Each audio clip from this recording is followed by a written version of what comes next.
तो देखो बेटा क्वेश्चन नंबर 4 गिवन है A dash is equal to -2 1 3 2 ठीक है। इसी तरह से b की वैल्यू गिवन है हमें, b की वैल्यू दी हुई है -1 1 0 2 ठीक है। तो ये a की वैल्यू गिवन है हमें और ये b की वैल्यू दी हुई है।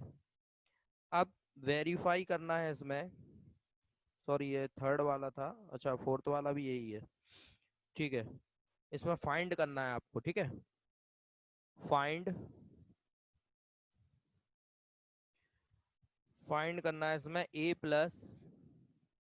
a+2b का होल डैश, ठीक है। इसकी वैल्यू आपको निकालनी है। तो बिल्कुल सिंपल क्वेश्चन है, ठीक है। सबसे पहले हम क्या करेंगे, यहाँ पर a+2b निकाल लेंगे, ठीक है। फिर उसका ट्रांसपोज निकाल देंगे। तो पहले a+2b निकाल लो बेटा। तो a+2b, तो a की वैल्यू लिखो। अब a की वैल्यू क्या होगी, ये देखो ये a डैश की वैल्यू है, ये a डैश है, ठीक है। हमें निकालना है a। तो a कैसे निकालेंगे बेटा, तो सबसे पहले ये जो a डैश है इसका ट्रांसपोज निकालेंगे तो हमें a की वैल्यू मिल जाएगी, ठीक है। तो a डैश का ट्रांसपोज निकालो। तो a डैश का ट्रांसपोज कैसे निकलेगा, रो को कॉलम में चेंज करके लिखो। देखो फर्स्ट रो में कितना लिखा है -2 3, तो इसे फर्स्ट कॉलम में लिखो -2 3। इसके बाद सेकंड रो में देखो कितना लिखा है 1 2, तो सेकंड कॉलम में लिख लो 1 2, ठीक है। तो फर्स्ट कॉलम में लिखा -2 3, ठीक है। फर्स्ट रो में लिखा था -2 3, तो उसे फर्स्ट कॉलम में लिख लिया। और सेकंड रो में लिखा था 1 2, तो उसे सेकंड कॉलम में लिख दिया। तो ये आ गई a की वैल्यू, प्लस में 2 b की वैल्यू। b की वैल्यू है बेटा -1 1 0 2, ठीक है। b की वैल्यू हो गई -1 1 0 2। अब सॉल्व करो इसे आगे। तो -2 3 1 2 एज इट इज, ठीक है। प्लस में यहाँ पे 2 का मल्टीप्लाई कर दो बेटा अंदर। तो 2 का मल्टीप्लाई सब में हो जाएगा। तो 2 का -1 में -2, 2 का 1 में मल्टीप्लाई 2, 2 का 0 में 0, 2 का 2 में 4, 2 2 जा 4, ठीक है। अब इन दोनों को प्लस कर दो। तो इन दोनों को प्लस करेंगे तो देखो -2 -2 -4 हो गया। 1 में 0 प्लस किया 1, 3 में 2 प्लस किया 5, ठीक है। 3 में 2 प्लस करेंगे तो ये आ जाएगा 5, 5 आ गया। और 2 में 4 प्लस किया तो ये आ गया 6, ठीक है बेटा। तो ये आ गई वैल्यू a+2b की। अब हमें निकालना था a+2b डैश, यानी इसकी ट्रांसपोज मैट्रिक्स निकालनी है। तो ट्रांसपोज मैट्रिक्स निकालने के लिए हम क्या करेंगे, रो को कॉलम में चेंज करेंगे।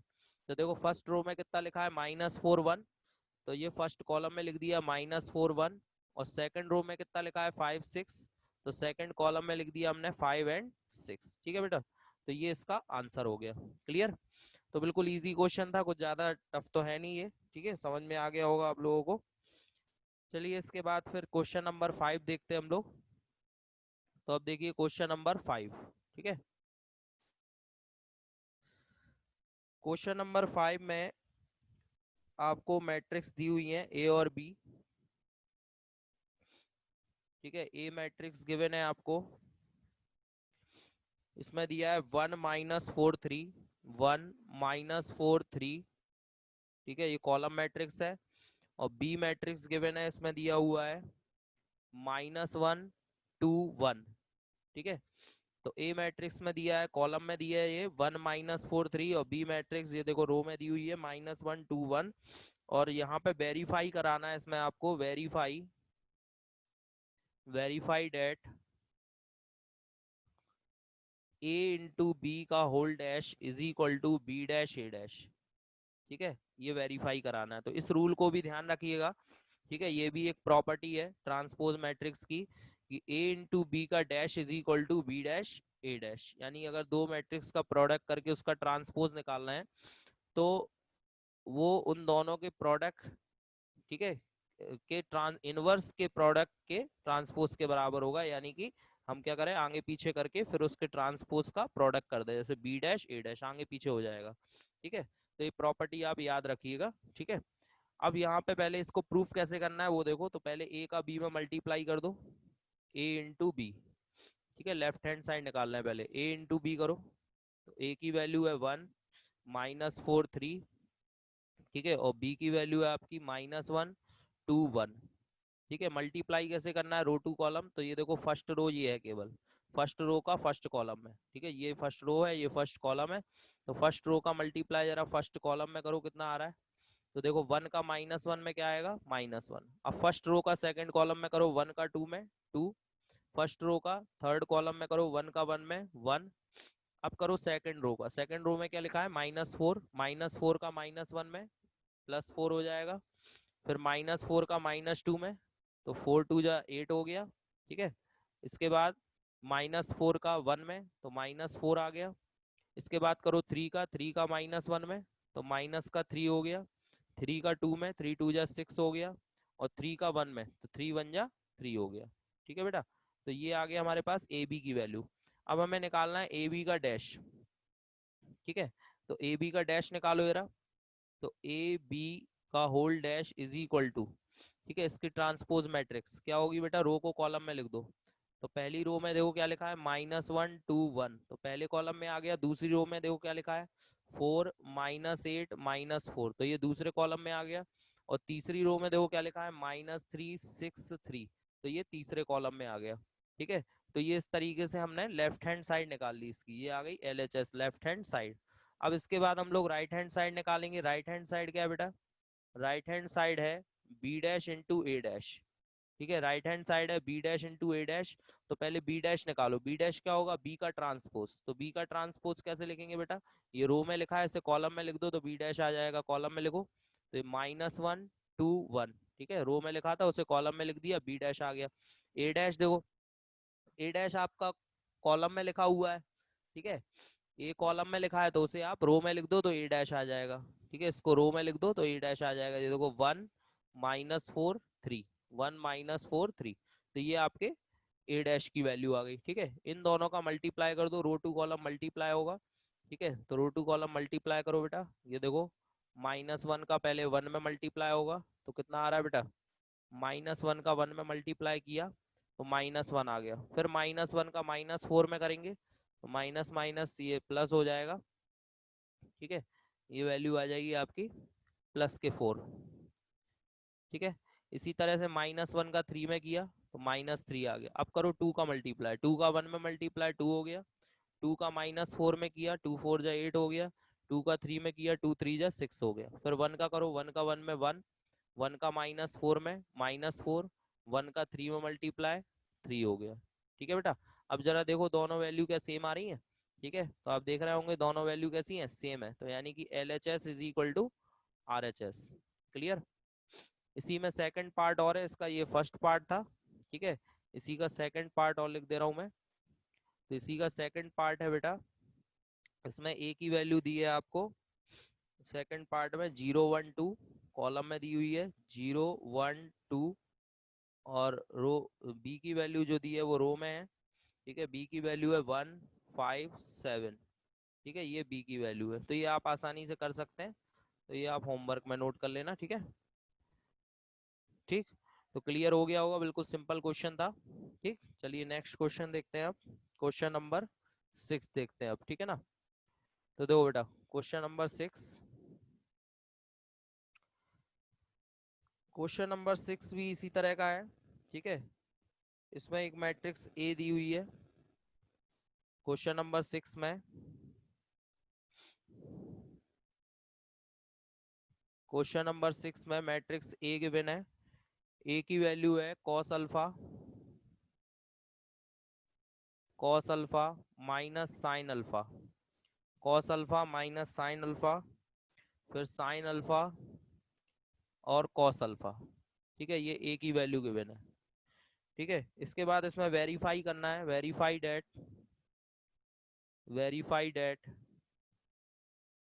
ए dash is equal to I, ठीक है, वेरीफाई करना है A dash is equal to I, ठीक है। तो हमें क्या करेंगे, हम ए तो दिया ही है, ए डैश निकाल लेंगे और लेफ्ट हैंड साइड में रख देंगे ए डैश, और उसकी वैल्यू किसके इक्वल आनी चाहिए, आई। आई क्या होती है, आइडेंटिटी मैट्रिक्स, तो आइडेंटिटी मैट्रिक्स आ जानी चाहिए। तो सबसे पहले आप ए इंटू ए डैश करो, यानी कि लेफ्ट हैंड साइड ले लो। तो ए की वैल्यू क्या है आपके पास, ए की वैल्यू यही है cos alpha minus sine alpha, sine alpha और कॉस अल्फा। ठीक है, ये ए की वैल्यू हो गई। इसके बाद ए डैश, ए डैश लिखो बेटा। तो रो को कॉलम में चेंज कर दो, ये फर्स्ट रो है, इसे कॉलम में लिखो। फर्स्ट रो को कॉलम में कॉस अल्फा साइन अल्फा। ठीक है, अब इसी तरीके से सेकंड रो को सेकंड कॉलम में लिखो, minus sine alpha and cos alpha. ठीक है, फर्स्ट रो को फर्स्ट कॉलम में, सेकंड रो को सेकंड कॉलम में लिख दिया। अब इसके बाद मल्टीप्लाई करो रो टू कॉलम, तो ये देखो फर्स्ट रो है। ठीक है, इसका मल्टीप्लाई किसमें करेंगे बेटा, फर्स्ट कॉलम में। ठीक है, फर्स्ट रो का मल्टीप्लाई फर्स्ट कॉलम में करो, तो कितना आ रहा है बेटा, ये देखो कॉस अल्फा का कॉस अल्फा में कॉस स्क्वायर अल्फा, फिर साइन अल्फा का साइन अल्फा में मल्टीप्लाई साइन स्क्वायर अल्फा। ठीक है, अब इसी तरीके से फर्स्ट रो का मल्टीप्लाई करो सेकंड कॉलम में, फर्स्ट रो का मल्टीप्लाई सेकंड कॉलम में करो कॉस अल्फा का माइनस साइन अल्फा में, minus cos alpha sine alpha. ठीक है, फिर साइन अल्फा का कॉस अल्फा में, तो plus sine alpha cos alpha. ठीक है, अब इसी तरीके से करो सेकंड रो का फर्स्ट कॉलम में, सेकंड रो का मल्टीप्लाई फर्स्ट कॉलम में करो बेटा, माइनस साइन अल्फा का कॉस अल्फा में, minus sine alpha cos alpha, और कॉस अल्फा का साइन अल्फा में, तो plus cos alpha sine alpha. इसके बाद करो आप सेकंड रो का सेकंड कॉलम में, तो माइनस साइन अल्फा का माइनस साइन अल्फा में, तो कितना आ गया साइन स्क्वायर अल्फा प्लस का, और कॉस अल्फा का कॉस अल्फा में, तो प्लस का कॉस स्क्वायर अल्फा। ठीक है, ये हो जाएगा प्लस का cos square alpha, cos square alpha. ठीक है बेटा, अब देखो यहाँ पर आप देख रहे होंगे ये दोनों कैंसिल हो रहे हैं, cos alpha sine alpha minus का और प्लस का कैंसिल हो गए, यहाँ भी ये माइनस का ये प्लस का दोनों कैंसिल हो गए। अब जैसा कि आप जानते हैं फॉर्मूला होता है क्या, cos square theta plus sine square theta is equal to 1। ठीक है, सभी को मालूम होगा ट्रिग्नोमेट्री में फॉर्मूला है cos square theta plus sine square theta is equal to 1। तो यदि ये फॉर्मूला यहाँ पर अप्लाई कर दें हम लोग, तो देखो यहाँ पर cos square alpha plus sine square alpha की जगह क्या आ जाएगा 1, ये 0 हो गया। इसी तरीके से ये भी 0 हो गया, और cos square alpha plus sine square alpha 1 हो गया। तो ये किसकी वैल्यू आ गई बेटा, आइडेंटिटी मैट्रिक्स। ठीक है, और यही राइट हैंड साइड है, आइडेंटिटी मैट्रिक्स निकालनी थी आई, तो ये आ गई राइट हैंड साइड। क्लियर बेटा, तो बिल्कुल सिंपल क्वेश्चन था, ए गिवन था हमें। ठीक है, और हमें यहाँ पे प्रूफ करना था ए डैश इज इक्वल टू आई, तो हमने क्या किया, ए की वैल्यू रख दी, ए डैश इसी का ट्रांसपोज मैट्रिक्स बना ली, तो ए डैश आ गया हमारे पास। इन दोनों का हमने मल्टीप्लाई कर दिया। ठीक है, दोनों मैट्रिसेस का जब हमने मल्टीप्लाई कर देंगे, तो रो टू कॉलम मल्टीप्लाई होता है, फर्स्ट रो का फर्स्ट कॉलम में मल्टीप्लाई। ठीक है, तो ये आ गया कॉस अल्फा में cos square alpha, sine alpha का साइन अल्फा में साइन स्क्वायर अल्फा। इसी तरह हमने फर्स्ट रो का सेकंड कॉलम में किया, तो ये आ गया। ठीक है, फिर सेकंड रो का फर्स्ट कॉलम में ये आया, और फिर सेकंड रो का सेकंड कॉलम में ये आ गया। ठीक है, फिर इसको सॉल्व कर लिया, यहाँ पे ये फॉर्मूला यूज हो गया cos square theta plus sine square theta is equal to 1। तो ये हो गया cos square alpha plus sine square alpha 1, और ये 0 0 हो गया, और यहाँ भी 1 आ गया। ठीक है, तो ये आइडेंटिटी मैट्रिक्स प्रूफ हो गई इसमें। ठीक है, इसी का सेकंड पार्ट, ये 6 का फर्स्ट पार्ट था, इसी का सेकंड पार्ट आपको गिवन है। ठीक है, सेकंड पार्ट में आपको ए की वैल्यू थोड़ा सा चेंज करके दी है, बाकी तो सेम ही है। बस यहाँ पे ऊपर लिखा है, यहाँ पे साइन अल्फा, फिर लिखा है माइनस का कॉस अल्फा। ठीक है, फिर लिखा है कॉस अल्फा और साइन अल्फा। ठीक है, तो बिल्कुल सेम ऐसे ही करना है, तो इसे आप लोग होमवर्क में करें जरूर। ठीक है बेटा, चलिए इसके बाद नेक्स्ट क्वेश्चन देखते हैं। अब इसके बाद क्वेश्चन नंबर 7। तो क्वेश्चन नंबर 7 स्टार्ट करने से पहले हम यहाँ पे कुछ समझना होगा हमें। ठीक है, तो हम पढ़ रहे हैं सबसे पहले यहाँ पर मैट्रिक्स के बारे में। This is symmetric matrix, symmetric matrix. ठीक है, तो अब हम पढ़ रहे हैं यहाँ पर सिमेट्रिक मैट्रिक्स के बारे में, व्हाट इज सिमेट्रिक मैट्रिक्स। ठीक है, तो ध्यान से समझिएगा, बहुत ही इंपॉर्टेंट है, क्योंकि ज्यादातर एग्जाम में इसमें से आता है, सिमेट्रिक मैट्रिक्स से रिलेटेड क्वेश्चन पूछा जाता है। ठीक है, तो सिमेट्रिक मैट्रिक्स क्या होती है, if A is a square matrix such that A is equal to A dash. ठीक है, यानी कि उस मैट्रिक्स का ट्रांसपोज उसी के इक्वल होना चाहिए। ठीक है, A is equal to A dash, then this matrix is called symmetric matrix. Clear, तो सिमेट्रिक मैट्रिक्स क्या होती है बेटा, if A is a square matrix, सबसे पहली कंडीशन ये है कि स्क्वायर मैट्रिक्स होनी चाहिए ये, ठीक है। If A is a square matrix such that कि A is equal to A dash, A is equal to A dash हो, यानी उस मैट्रिक्स का ट्रांसपोज उसी के इक्वल हो, तो ऐसी मैट्रिक्स को हम लोग सिमेट्रिक मैट्रिक्स बोलते हैं, ठीक है। अब इसमें सबसे पहली बात, मान लीजिए यहाँ पर हम एग्जाम्पल लेते हैं इसका। तो एग्जाम्पल में एक मैट्रिक्स बनाई हमने, छोटी सी मैट्रिक्स बना लेते हैं 2x2 की, ठीक है, 1 2 2 3, ठीक है बेटा। अब इसका ए डैश निकालो, ये ट्रांसपोज निकालो इसका। तो ट्रांसपोज क्या आएगा बेटा, रो को कॉलम में चेंज करेंगे, फर्स्ट रो को फर्स्ट कॉलम में लिखा, फर्स्ट रो में देखो क्या लिखा हुआ है 1 2, तो फर्स्ट कॉलम में लिख लो 1 2। इसके बाद सेकंड रो में देखो क्या लिखा है 2 3, तो सेकंड रो में लिख लीजिए 2 3, ठीक है। फर्स्ट रो में लिखा था 1 2, तो फर्स्ट कॉलम में लिख लिया हमने 1 2, और सेकंड रो में लिखा था 2 3, तो सेकंड कॉलम में लिख दिया हमने 2 3। अब आप देख रहे होगे कि ये दोनों मैट्रिक्स तो एक जैसी दिख रही है ना, जो ए की वैल्यू आई है वही ए डैश की वैल्यू आई है, तो यानी कि ए इज इक्वल टू क्या है यहाँ पर, ए डैश है, ठीक है, यानी कि ये सिमेट्रिक मैट्रिक्स है। क्लियर। अच्छा, अब इसमें जरा एक खास बात देखिए सिमेट्रिक मैट्रिक्स में, ठीक है, इसमें जो डायगोनल है, ठीक है, डायगोनल ये दिख रहा है आपको, ये डायगोनल है, मेन डायगोनल, ठीक है। इस डायगोनल के ऊपर और नीचे के एलिमेंट देखो जरा ध्यान से, इस डायगोनल के ऊपर क्या लिखा है 2 लिखा हुआ है, नीचे भी क्या लिखा हुआ है 2 लिखा हुआ है।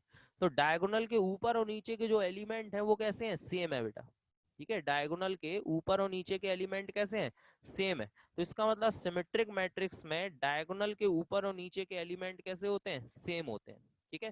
तो ये चीज ध्यान रखना कि कोई भी सिमेट्रिक मैट्रिक्स होगी तो उसमें डायगोनल के ऊपर और नीचे के एलिमेंट हमेशा सेम होंगे, ठीक है ना बेटा। अब इसमें एक चीज समझिए, जैसे कि एक और एग्जांपल ले लेते हैं चलो। तो A इज इक्वल टू एक और मैट्रिक्स बनाई यहाँ पे, अब 3x3 की मैट्रिक्स बना रहे हैं, 1 2 3, ठीक है, 2 4 5 एंड 3 5 6, ठीक है। अब यहाँ पर ए डैश बनाइए, तो ए डैश क्या आएगा बेटा, देखो वही रो को, पहली रो में क्या लिखा है 1 2 3, तो इससे पहले कॉलम में लिखो 1 2 3। दूसरी रो में क्या लिखा है 2 4 5, तो दूसरे कॉलम में लिखो 2 4 5। तीसरी रो में क्या लिखा है 3 5 6, तो तीसरे कॉलम में लिखिए 3 5 6। तो देखिए यहाँ पर भी क्या आ रहा है, A is equal to A dash आ रहा है, ठीक है। तो इसमें भी आप गौर करिए, इसमें भी देखो मेन डायगोनल जो है आपका, मेन डायगोनल ये रहा, ठीक है, ये मेन डायगोनल है। और मेन डायगोनल के ऊपर और नीचे के एलिमेंट देखो जरा ध्यान से, ठीक है, ये मेन डायगोनल हो गया, और मेन डायगोनल के ऊपर और नीचे के एलिमेंट कैसे हैं 2 3 5, 2 3 5, यानी कॉरस्पॉन्डिंग एलिमेंट्स कैसे हैं, सेम है। तो इसलिए ये मैट्रिक्स क्या है, सिमेट्रिक मैट्रिक्स है, ठीक है। अब इसमें समझिए, अगर मान लीजिए कोई मैट्रिक्स सिमेट्रिक मैट्रिक्स नहीं है, ठीक है, if A is a square matrix, any square matrix, A is any square matrix, ठीक है, एनी स्क्वायर मैट्रिक्स, यानी ए कोई भी मैट्रिक्स हो, ठीक है, then A plus A dash always symmetric, ठीक है, ऑलवेज सिमेट्रिक मैट्रिक्स, ठीक है। तो इस नोट को आप ध्यान रखिएगा कि अगर ए कोई भी स्क्वायर मैट्रिक्स है, ध्यान रखना ये नहीं कहा मैंने कि ये सिमेट्रिक मैट्रिक्स है, ए कोई भी स्क्वायर मैट्रिक्स हो, बस स्क्वायर होना चाहिए, ठीक है। तो अगर हम ए प्लस ए डैश की वैल्यू निकालें, यानी उसका ट्रांसपोज उसी में ऐड कर दे, तो वो हमेशा क्या बनेगी, एक सिमेट्रिक मैट्रिक्स बनेगी, यानी ए प्लस ए डैश हमेशा एक सिमेट्रिक मैट्रिक्स होगी, ठीक है। इसको हम प्रूव भी कर सकते हैं इसको, ठीक है, और एक दो बार ये प्रूविंग आ भी चुकी है। तो देखो कैसे प्रूव करना है इसको, कि a प्लस ए डैश एक सिमेट्रिक मैट्रिक्स होती है, ठीक है। तो देखो इसको प्रूफ करने के लिए सबसे पहले हम क्या कर रहे हैं, a प्लस ए डैश को, a प्लस ए डैश को b लेट कर लेते हैं, ठीक है, b लेट कर लेते हैं। अब इसका ट्रांसपोज निकालो, तो b dash is equal to a plus A dash का होल डैश, ठीक है। फाइनली यदि हम देखें अब यहाँ पर, तो ए प्लस बी का डैश, ये हम लोगों ने कल की क्लास में सॉल्व किया था और प्रूफ भी किया था, ठीक है, कि ए प्लस बी का whole dash A dash plus B dash के इक्वल होता है। ठीक है, हमने आपको बताया भी था कि ये प्रॉपर्टी है, तो इसको ध्यान में रखना आप लोग।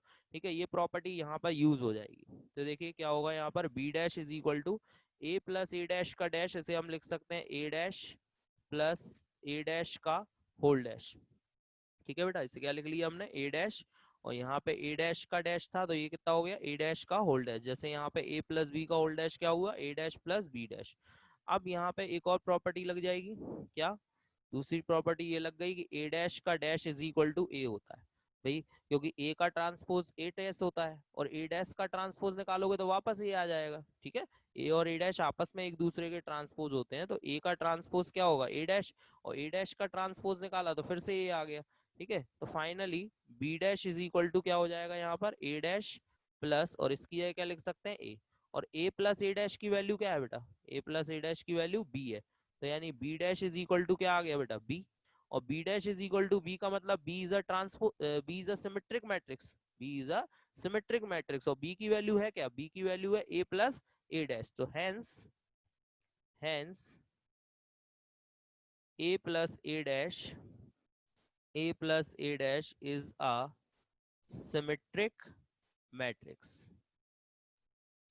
Symmetric matrix. ठीक है बेटा, यानी कि ए प्लस ए डैश क्या है, एक सिमेट्रिक मैट्रिक्स है। क्लियर, समझ में आ गया। फिर से समझ लो, हमें प्रूफ करना था कि A plus A dash symmetric matrix है, तो हमने ए प्लस ए डैश को बी लेट कर लिया। अब हम इसके ट्रांसपोज की वैल्यू निकाल रहे हैं, तो बी का ट्रांसपोज बी डैश, ठीक है, और इधर पे हो गया ए प्लस ए डैश का होल डैश। अब यहाँ पे प्रॉपर्टी हमने ये पढ़ी हुई है कि ए प्लस बी का whole dash is equal to होता है A dash plus B dash. ठीक है, ये प्रॉपर्टी यहाँ पर अप्लाई कर दी तो ये हो गया A dash plus A dash का होल डैश। ठीक है, और ए डैश का डैश यानी ए होता है, क्योंकि ए का ट्रांसपोज ए डैश होता है, तो ए डैश का ट्रांसपोज निकालेंगे तो हमारे पास ए आ जाएगा। ठीक है, तो ये आ गया ए डैश ऐसा ही, और ए डैश का डैश यानी कि ए हो गया। ठीक है, और ए प्लस ए डैश को क्या लिख सकते हैं हम लोग, ए प्लस ए डैश, तो ए प्लस ए डैश किसके इक्वल है बेटा, बी के, ए प्लस ए डैश किसके इक्वल है, बी के, तो ए प्लस ए डैश की जगह हमने बी रख दिया, तो B dash is equal to कितना आ गया बेटा, बी आ गया, और बी किसकी वैल्यू थी बेटा, ए प्लस ए डैश की वैल्यू थी, तो हम कह सकते हैं hence A plus A dash is a symmetric matrix, जो कि हमें प्रूफ करना था। ठीक है बेटा, चलिए अब इसके आगे देखते हैं। तो ये तो हो गई सिमेट्रिक मैट्रिक्स की बात। ठीक है, अब नेक्स्ट है हमारे पास skew symmetric matrix, skew symmetric matrix, skew symmetric matrix. ठीक है, तो ध्यान दीजिए स्क्यू सिमेट्रिक मैट्रिक्स क्या होती है। ठीक है, तो if A is a square matrix, if A is a square matrix, ठीक है, ए एक स्क्वायर मैट्रिक्स है, such that A dash is equal to minus A. अब देखो ध्यान से, अभी सिमेट्रिक मैट्रिक्स में क्या था बेटा, A dash is equal to A, अब हम क्या लिख रहे हैं, A dash is equal to minus A. ठीक है ना, A dash is equal to minus A आ रहा है, यानी स्क्यू सिमेट्रिक में क्या आ रहा है, माइनस आ रहा है। तो if A dash is equal to minus A is a square matrix, कोई भी एक स्क्वायर मैट्रिक्स है, इस तरह से है कि A dash is equal to minus A आ रहा है, तो ऐसी मैट्रिक्स को हम क्या बोलेंगे, स्क्यू सिमेट्रिक मैट्रिक्स। ठीक है, इसका एग्जांपल देखते हैं। तो एग्जांपल देखो इसका, पहले 2/2 की एक मैट्रिक्स बनाते हैं, 2 -2 2 0। ठीक है, अब इसका ए डैश निकालो बेटा, ए डैश क्या आ रहा है, रो को कॉलम में चेंज करो, तो पहली रो में क्या लिखा है 0 -2, और दूसरी रो में क्या लिखा है 2 0। ठीक है, अब अगर यहाँ पर माइनस कॉमन, अभी देखो दोनों इक्वल नहीं है, क्योंकि इसमें यहाँ पे -2 है, इसमें यहाँ पे -2 है, तो हमें क्या करना है, माइनस कॉमन लेना है। तो अगर हम इसमें माइनस कॉमन ले लें तो माइनस पूरे में कॉमन आएगा, तो जो प्लस के हैं वो माइनस के हो जाएंगे, और जो माइनस के हैं वो प्लस के, तो 0, ये प्लस का 2 हो जाएगा, ये माइनस का 2 हो गया, ये 0। ठीक है, और ये पूरी वैल्यू किसके इक्वल हो गई, अब ए के इक्वल, तो फाइनली अब हम लिख सकते हैं इसमें A dash is equal to minus का ए। आया समझ में, तो ये बन गया A dash is equal to minus का ए। क्लियर, तो बिल्कुल सिंपल था। बस अब यहाँ पर ध्यान देने वाली बात क्या है, इसमें जरा मेन डायगोनल देखो बेटा। मेन डायगोनल क्या है बेटा, 0 0 लिखा है। इसका मतलब अगर कोई स्क्यू सिमेट्रिक मैट्रिक्स है तो उसके मेन डायगोनल का हर एलिमेंट 0 होता है। ठीक है, ये नेसेसरी कंडीशन है बेटा कि स्क्यू सिमेट्रिक मैट्रिक्स में मेन डायगोनल का हर एलिमेंट क्या होता है, 0 होता है। ठीक है, अब इसके जरा ऊपर और नीचे के एलिमेंट देखो। इसके जो ऊपर और नीचे के एलिमेंट है, इनकी वैल्यू तो सेम है बट साइन डिफरेंट है। वैल्यू कैसी है, सेम, बट साइन कैसा है, अलग अलग। तो दो चीजें हो गई इसमें, एक तो मेन डायगोनल का हर एलिमेंट 0 होगा, मेन डायगोनल का हर एलिमेंट क्या होगा, 0। और दूसरी चीज क्या हो गई कि ऊपर और नीचे के जो एलिमेंट हैं इसमें, ठीक है, 2 और -2 जो ऊपर नीचे के एलिमेंट है, इनका साइन चेंज होगा। ठीक है, इन एलिमेंट का साइन कैसा होगा, चेंज होगा। ठीक है, एक एग्जांपल और देख लेते हैं इसका, 3 by 3 की मैट्रिक्स ले लेते हैं आप। ठीक है, ये देखिए 0 1 -2, ठीक है, -1 0 3 2 -3 0। ठीक है, अब इसमें ए डैश निकालो बेटा। ए डैश क्या आ रहा है, तो पहली रो को कॉलम में लिखो 0 -1 2, दूसरी रो को लिखो कॉलम में 1 0 -3, तीसरी रो को लिखो कॉलम में -2 3 0। ठीक है, अब यहाँ पर इसमें क्या करें हम लोग, माइनस को कॉमन ले लें क्योंकि अभी तो दोनों सेम नहीं है। तो माइनस क्या ले लिया हमने, कॉमन। माइनस कॉमन लेंगे तो जो माइनस के हैं वो प्लस के हो जाएंगे, जो प्लस के हैं वो माइनस के। तो ये देखो जरा यहाँ से, 0 ये प्लस का 1 हो गया, ये माइनस का 2, फिर ये माइनस का 1, फिर 0 ये प्लस का 3 हो गया, ये प्लस का 2 हो गया, ये माइनस का 3 और ये 0 हो गया। ठीक है, तो ये वैल्यू किसके इक्वल आ गई बेटा, ए के इक्वल। तो ये हो गया A dash is equal to -a। तो यानी कि ये भी स्क्यू सिमेट्रिक मैट्रिक्स है। ठीक है, इसमें भी आप ध्यान से देखो, इसका जो मेन डायगोनल है, मेन डायगोनल का हर एलिमेंट क्या है बेटा, 0 है। ठीक है, तो कोई भी स्क्यू सिमेट्रिक मैट्रिक्स हो उसके मेन डायगोनल का हर एलिमेंट 0 होता है।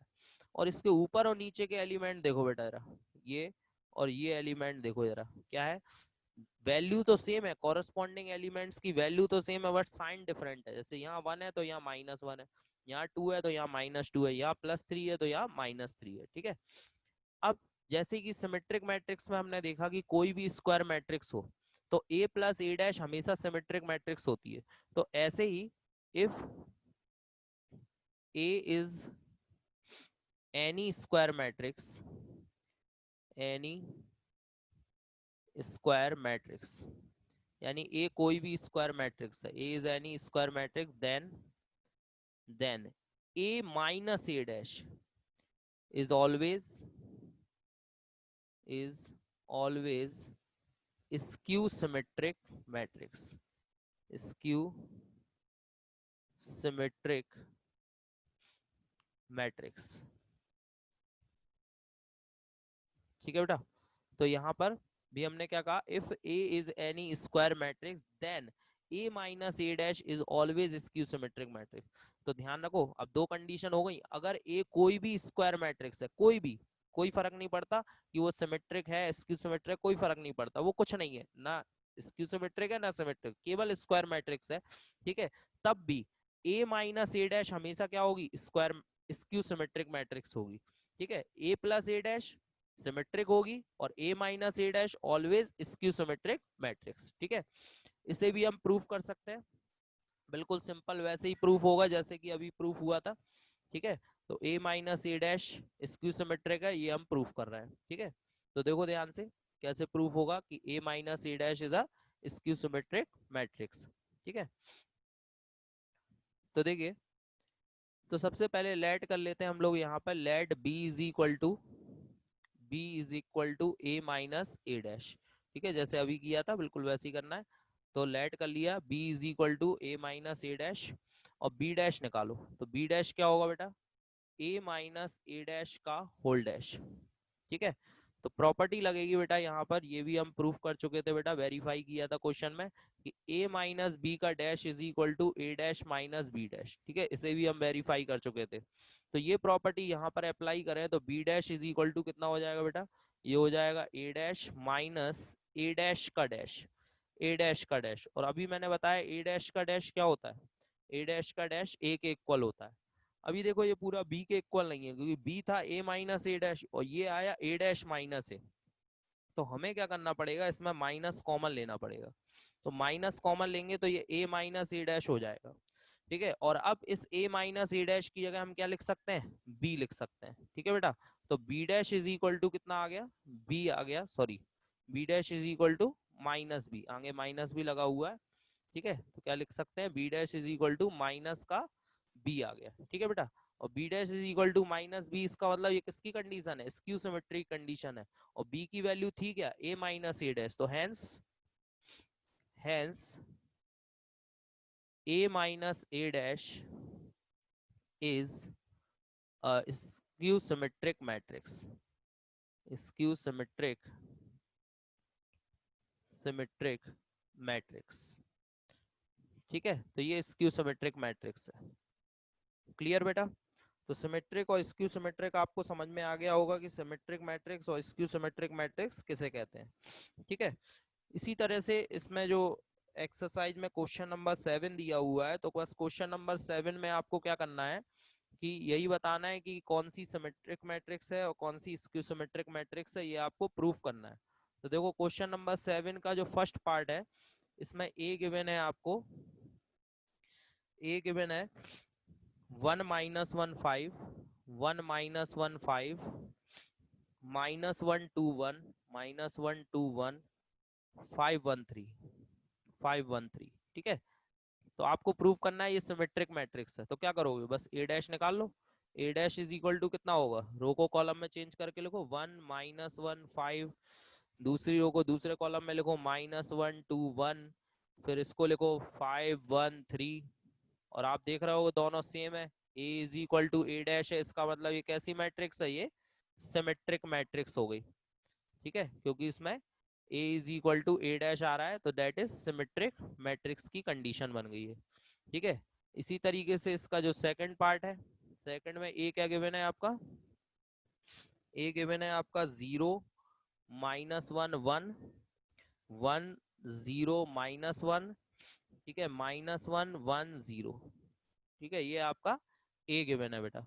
तो देखो इसमें भी देखो आप ध्यान से, a में सेम ही कंडीशन है, इसमें देखो आप डायगोनल क्या दिख रहा है आपको, 0 दिख रहा है। तो अगर आप ए डैश निकालोगे तो कितना आएगा, ए डैश, ए डैश की वैल्यू क्या आएगी बेटा, 0 1 माइनस 1, फिर माइनस 1 0 1, और फिर 1 माइनस 1 0।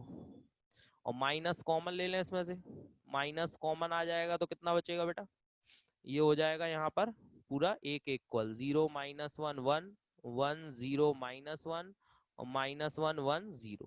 तो ये बन गया A dash is equal to minus A, ये स्क्यू सिमेट्री की कंडीशन हो गई। क्लियर बेटा, समझ में आ गया होगा आप सभी को।